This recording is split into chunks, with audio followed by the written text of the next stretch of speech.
Rav, but how to reach the deficiency for love of the Creator that will drive me to attain it through the friends? All the deficiencies to the love of the Creator that I have before I attain love of friends are egoistic. Yeah, I want it. I want to love the Creator. Why? I'm connected to Him. There's no one beside Him. Of course, I love Him. God forbid, I don't want to think anything bad about Him. Who knows what will happen, how He'll respond. Maybe He'll be angry at me. You know, they're saying it's a jealous God, and etc. What do we need that for? Therefore, we don't need to think about the love of the Creator. We need to think about the Creator's help. If I think about love, I'm thinking out of my own ego. I'm thinking about the Creator's help, where He can now help him. Like a baby, when I grab the mother by the hand and I bring her, and I want her to do something for me, this way, that way. That's what I need. When can we start with a relation of love to Him?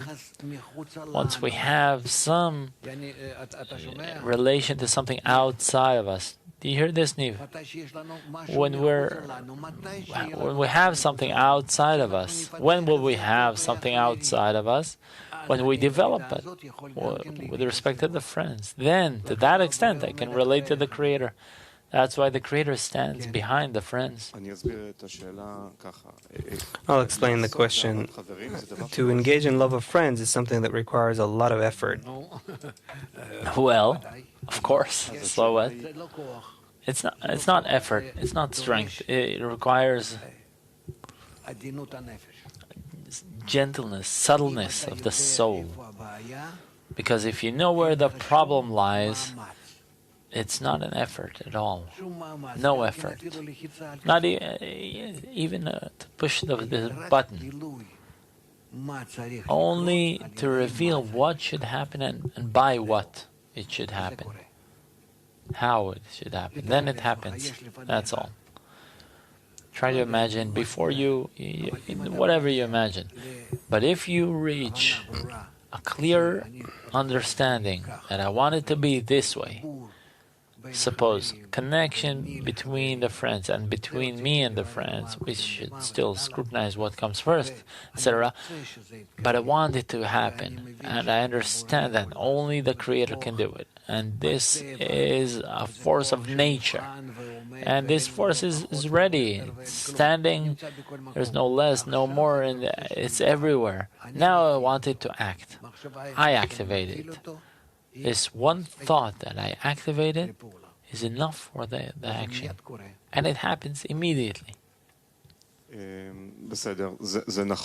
Okay, it's correct, but the Creator also puts obstacles in your way that you have to overcome.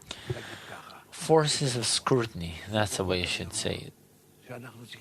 These are forces to scrutinize. We have to scrutinize what it depends on and to what extent and how should I locate it. Meaning everything depends on the precision. Precision, no more. But we also learn that there are things that seemingly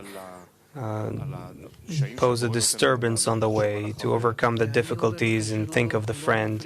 And I'm telling you, they're not standing in the way. They're aiming us in a more accurate way to this point. You have to push on. There are no disturbances. So from the answer, I hear that we just need to have the right awareness all the time, every day. Every time sharper. So it's just keeping that awareness and not more overcoming than that. That's the overcoming. That's it.